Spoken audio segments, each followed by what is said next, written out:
A new Nigeria is possible. That's what Dati, Baba Ahmed, and myself are offering Nigerians. Hello guys, if you've not watched the press conference of Peter Obi and Dati Ahmed, please kindly watch the full video here and share it. Thank you.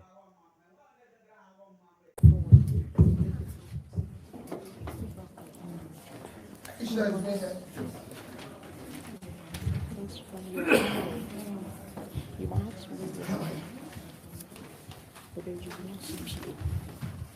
afternoon, fellow country, men and women, gentlemen of the media. Welcome to this press conference. Kindly permit me to make some few remarks on the recent ruling of the Supreme Court, the highest court in Nigeria. About a fortnight ago, I was traveling abroad on a price-scheduled engagement when I received a notice of the Supreme Court that they were delivering judgment on the 26th of October 2003 on our challenge of the ruling of the Presidential Election Petition Court. That judgment has since been delivered as scheduled. The leadership of Labour Party has already pronounced its position on the judgment. As someone who has previously benefited from the rulings of the Supreme Court on electoral matters, I have, after a period of deep and sober reflection, decided to personally and formally react to the recent judgments as most Nigerians have. Because we are confronted with very weighty issues of national interest, I will speak forthrightly. As a young student at CKC Onitsha, we were taught values and admonished to always choose harder rights instead of easier wrong. Certain legal issues aside, the Supreme Court exhibited a disturbing aversion to public opinion, just as they abandoned its responsibility as court of law and policy. It is therefore with great dismay that I observe that the court's decision contradicts the overwhelming evidence of election rigging, false claim of technical glitch, substantial non-compliance to the rules set by INEC itself, as well as matters of perjury, identity theft, and forgery that has been brought to light in course of this election matter. These are hefty allegations that should not have been treated with levity. More apparently, the Supreme Court's judgment willfully condoned breaches of the Constitution relative to established qualifications and parameters for candidates in presidential elections. With this counter-effective judgment, the Supreme Court has transferred a heavy moral burden from the courtroom to our national conscience.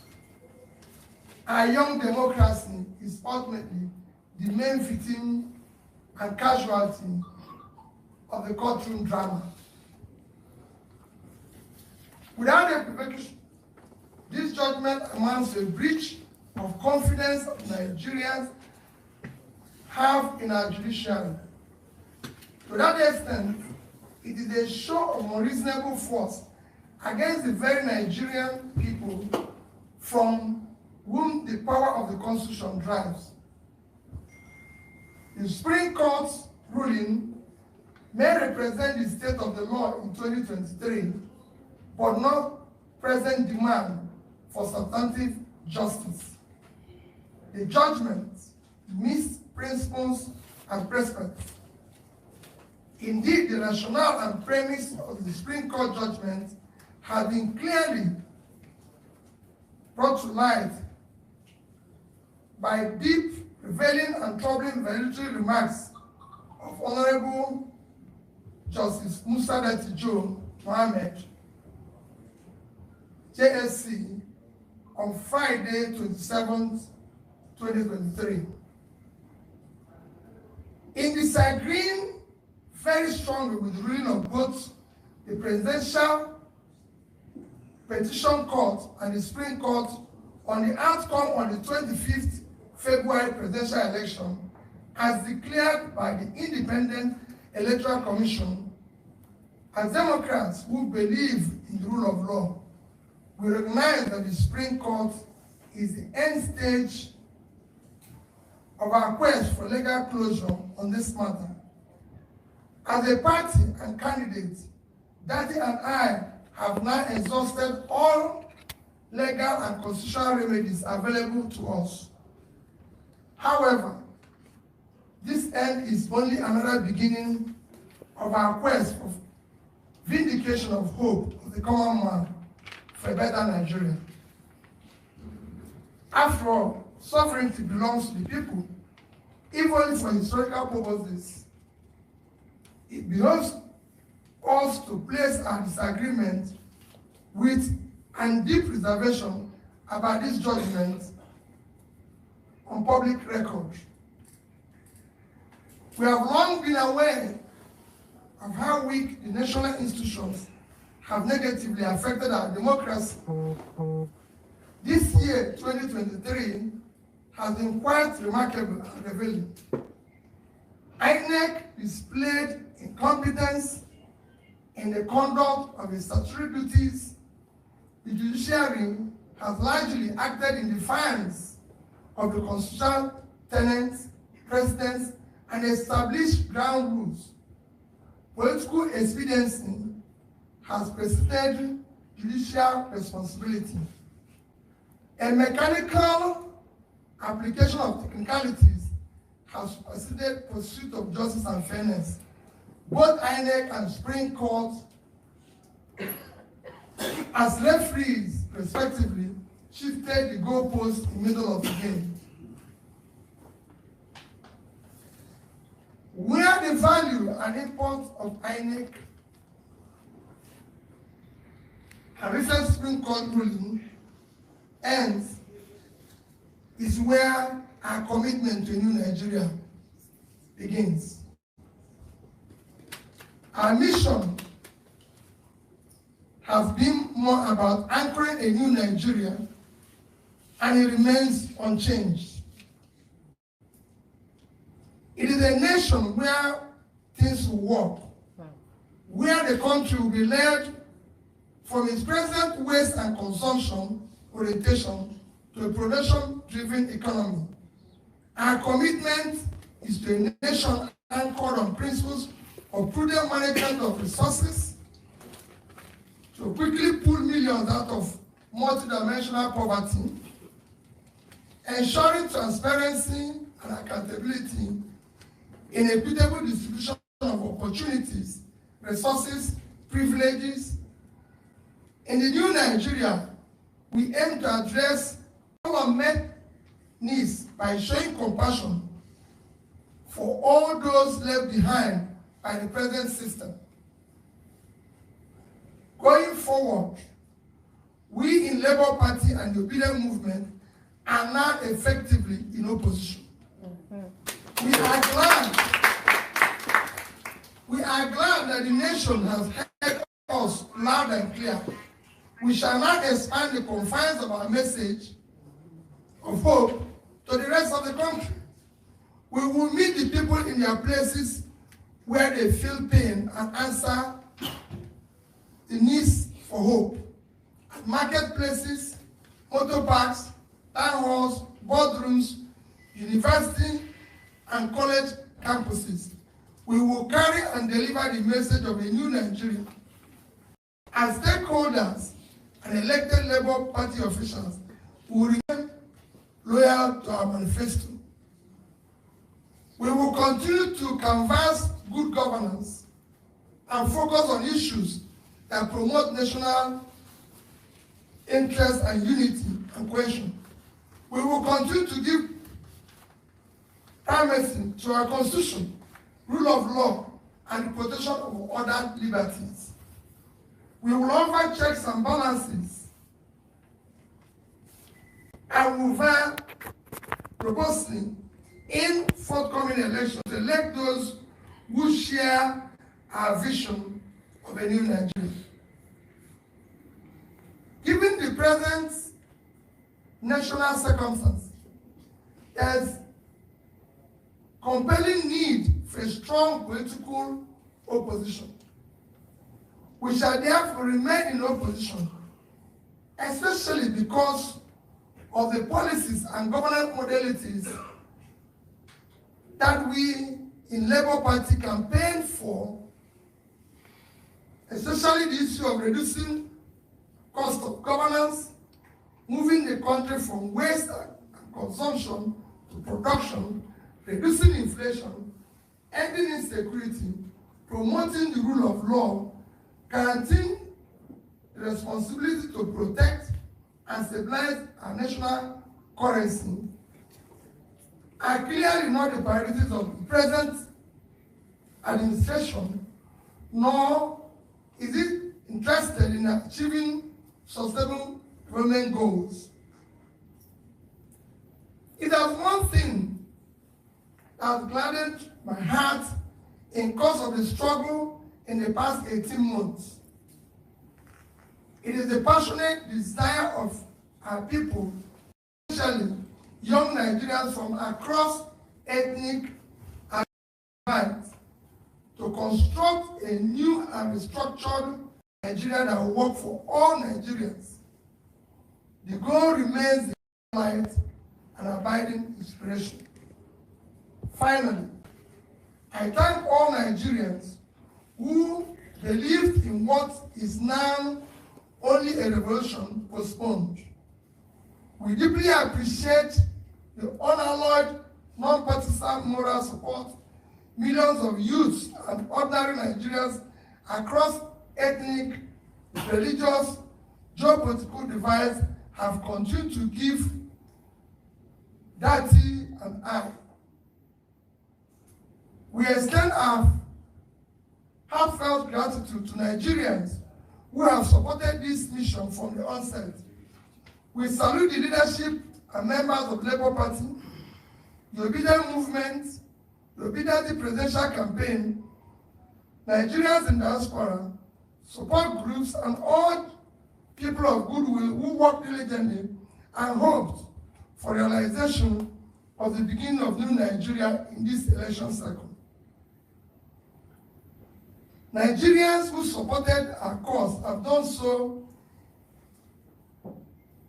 out of patriotism and their sincere conviction that our nation requires and deserves dedicated and visionary leadership who will lead Nigeria toward a brighter future. The energy and dedication of Nigerian youth and obedient movement have been simply amazing. I appreciate and salute them. I want to assure them that this is not the end of our journey, but in fact, the beginning. Nigerians heard you, the world have taken note, and will not forget easily. We shall endure, persist, until we reach our destination, because new Nigeria is our destination. A destination is not an event. We thank, in a special way, our legal team. We also thank elder statesmen whose wise counsel were immeasurable.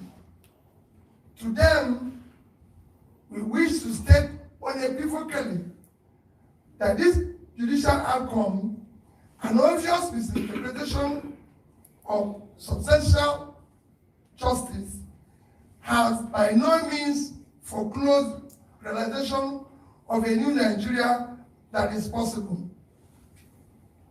On personal note, I take pride and express gratitude to those who share our vision, who have exhibited rare courage to challenge the nefarious system, the genuineness of individuals, identities, and their defining and qualifying particulars up to the highest extent allowed by law.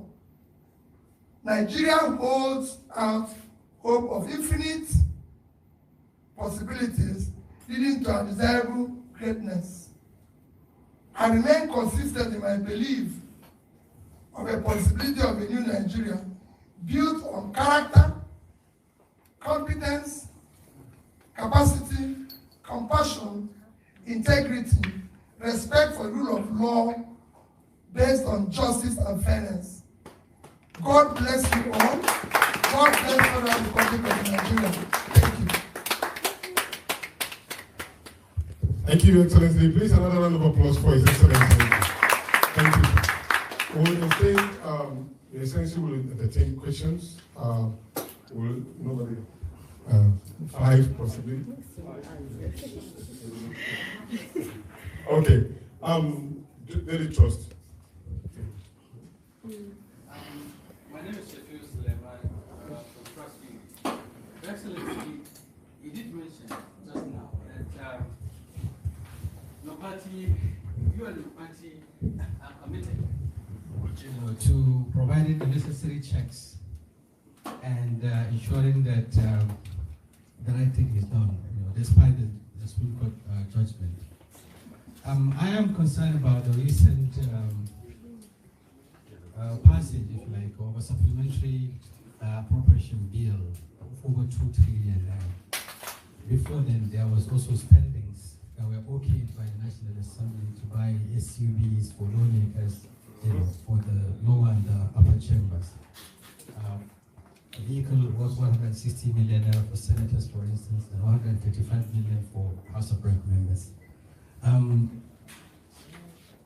In these 2 chambers, there are a substantial number of Labour Party representatives, and together with their colleagues across party lines, they okayed all of this. What would you say in respect to the need to cut West, just like you mentioned, which is a principle, if you like, or one of the cardinal objectives of the Labour Party?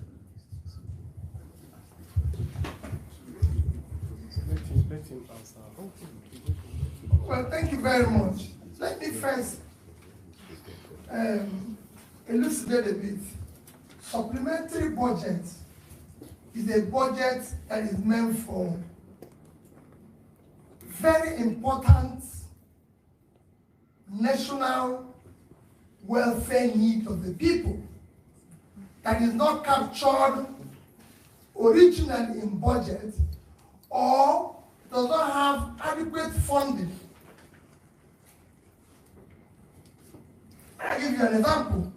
Nigeria today, we've read it in the past 1 week for United Nations World Food Organization that 26.5 million Nigerians will go hungry next year. This is an issue of national importance that we can go for supplementary budget.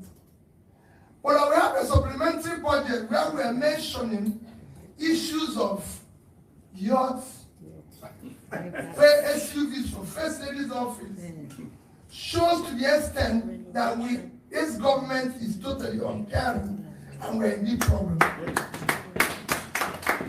We shouldn't be part of that. In fact, bringing in First Lady's office, which is not in our constitution, is even more problem. All funds meant for First Lady's office should be allocated and addressed to dealing with the girl child issue of education, to deal with the issue of education of the girl child in Nigeria. The First Lady is there to look after the husband and work with him and everything. to ensure that everything works well. So for me, the only one you ask is the issue of SUV for National Assembly. Again, I can put it in the same basket that I put the alien one. It's very troubling. The SUVs for both houses will cost in region of, I think it's in region of about 60 billion, if I'm right. Nigeria today, our primary health care today is collapsed.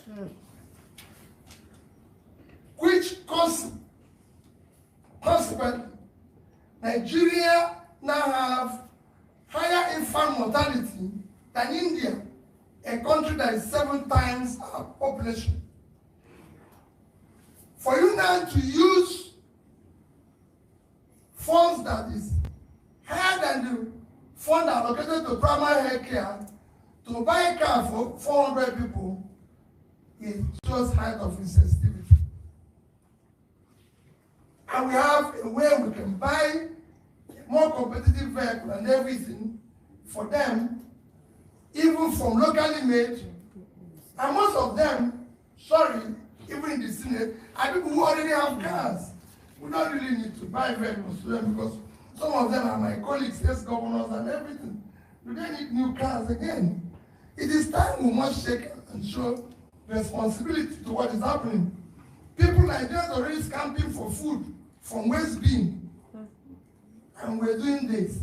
It shouldn't be. And I can go further to give you an example of how I handled it even when I was governor. So it's not the first time. When I became governor, I found out that the justices of High Court don't have cars in Anambra State. The permanent secretaries don't have cars.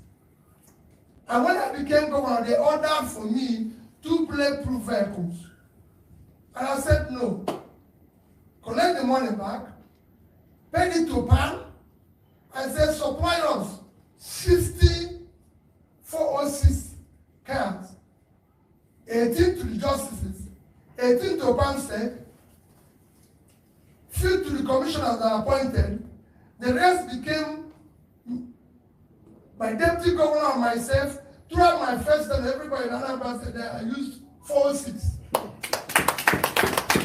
Nobody, but it was meant for 2 bulletproof cars. The money we used to buy these cars, and nobody killed us. In that 4 years. So it is time for us to use money very judiciously. Thank you, sir. Good afternoon, sir. My name is Georgina Humphrey from Radio Nigeria.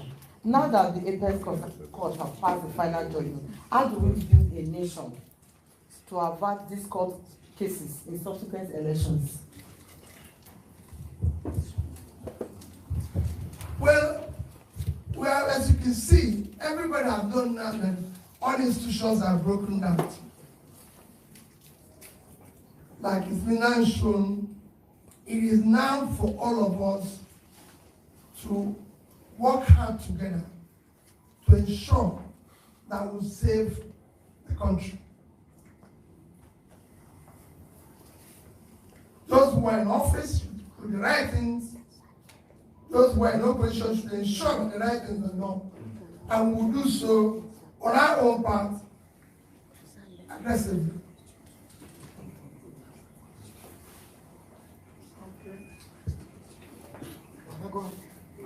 Yes.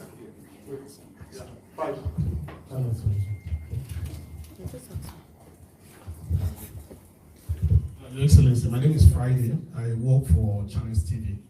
I'd like to ask you, sir, the presidential candidate of the People's Democratic Party, when he also briefed on this same topic, the Supreme Court judgment, he made some recommendations. And one of the recommendations I can remember vividly now is this recommendation for a single term of 6 years on a rotational basis, rotational presidency. What's your view on that? And I just want to take you quickly on the issue that my colleague from Daily Trust raised, the issue of cars for people in the National Assembly. It is true that your party is in opposition now, since by virtue of the judgment of the Supreme Court, that you have your members of your party who are in the Senate. Thank God we have one of them here. We also have some of them also in the House of Representatives. They are beneficiaries of this bill. So to what extent are you going to engage with them? And of course, those lawmakers at the state level, so that they will stand different from other lawmakers in these parties that seem to be doing things contrary to your vision.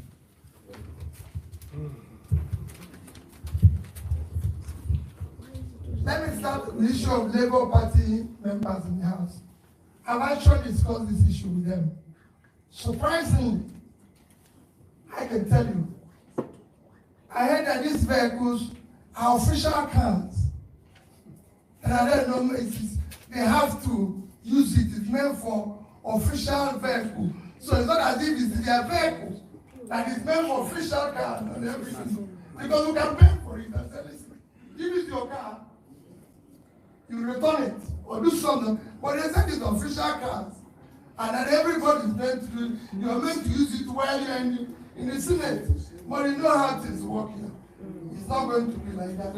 But, so, what I tell people is that it won't be if Labour, we were in office, nobody would have contemplated such. And that's what we want to go for.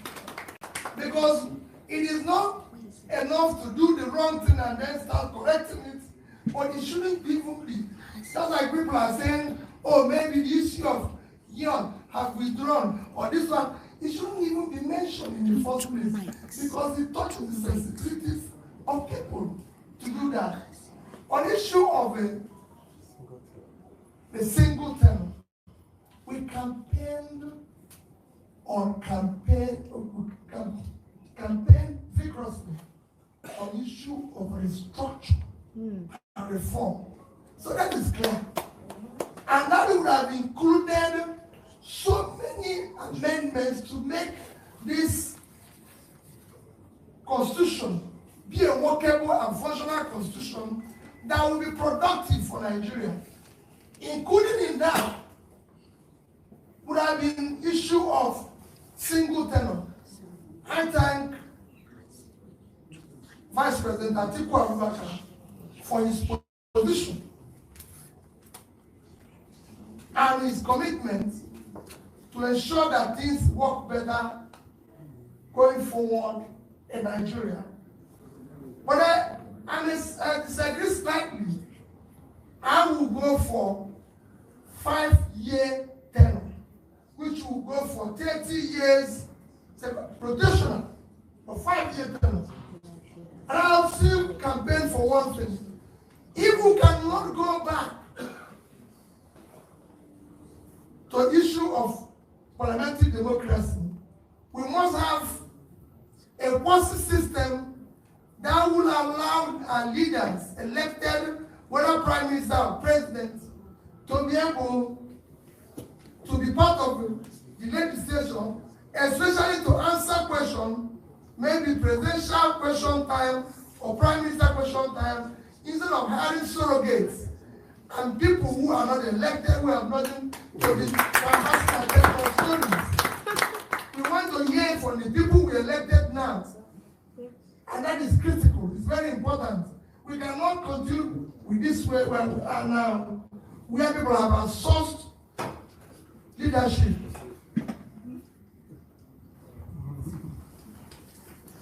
Thank you. You are done. Okay. Hello. Dr. Thompson. All right, good afternoon, Your Excellency. Abana Nakimala is my name, and I report for Uluwazodia FM.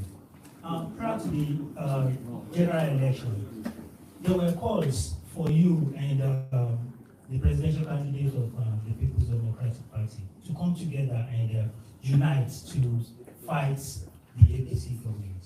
And after the elections, people were still saying that if you had, obeyed such calls, that we would have been having a different story now. Do you regret not, answering those calls? And do we see you, collapsing your structure to have this kind of a thing in the future? Thank you.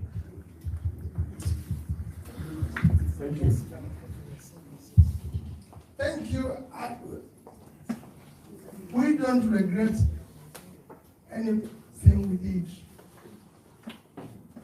We came out and campaigned on a new Nigeria. No other party did. And we remain, our position remain consistent. We're consistently consistent on that. On a new Nigeria. A Nigeria where things will be done properly. So we're not regretting anything. We don't know who knows tomorrow. If you can predict tomorrow, I don't think you'll be here. We can't predict tomorrow, but I'm telling you where we are. Our commitment is on a new Nigeria, and we remain committed to it.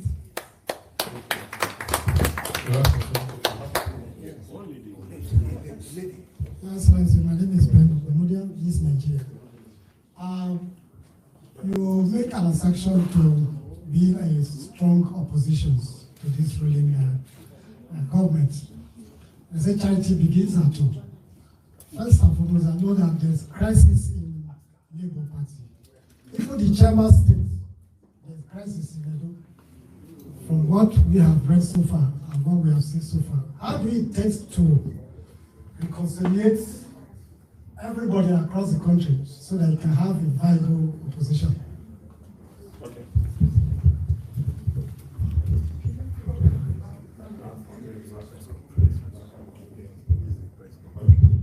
Last one from me here.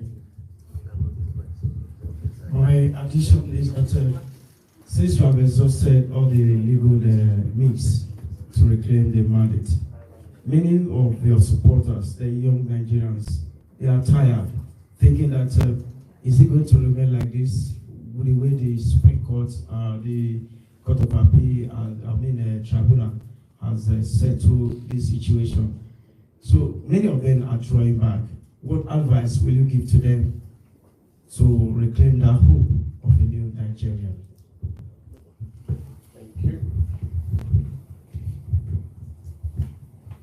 Well, thank you very much. That's what we just said. For us, it's a destination.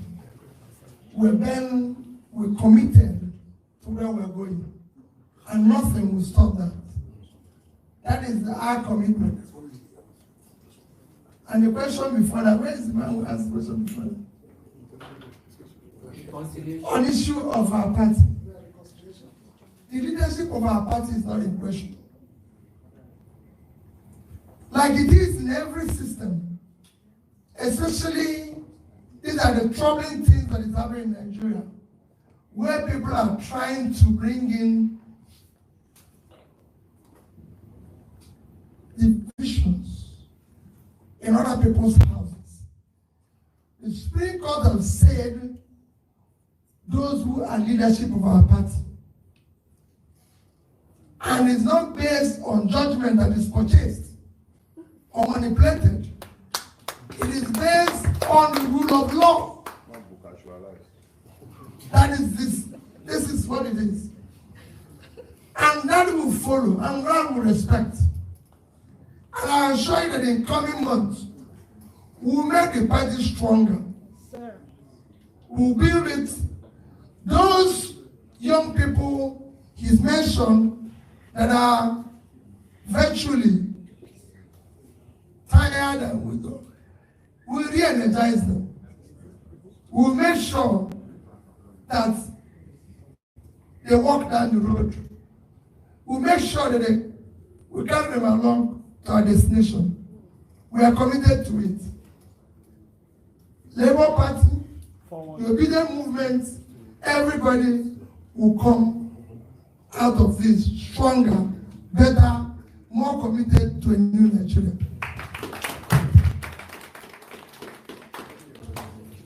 Thank you very much, distinguished ladies and gentlemen, for your patience. Thank you.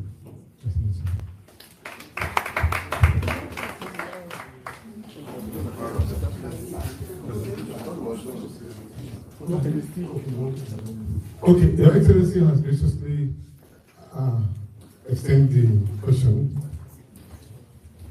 Okay. Good afternoon, Your Excellency. My name is Dixon Irebu.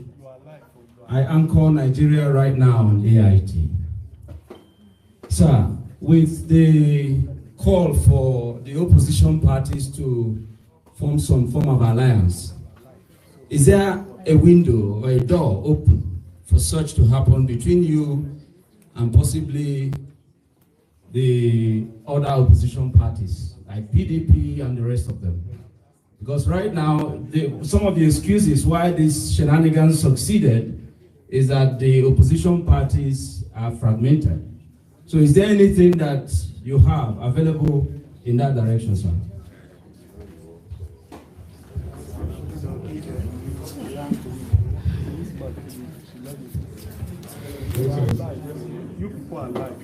Well, I think I've answered that question.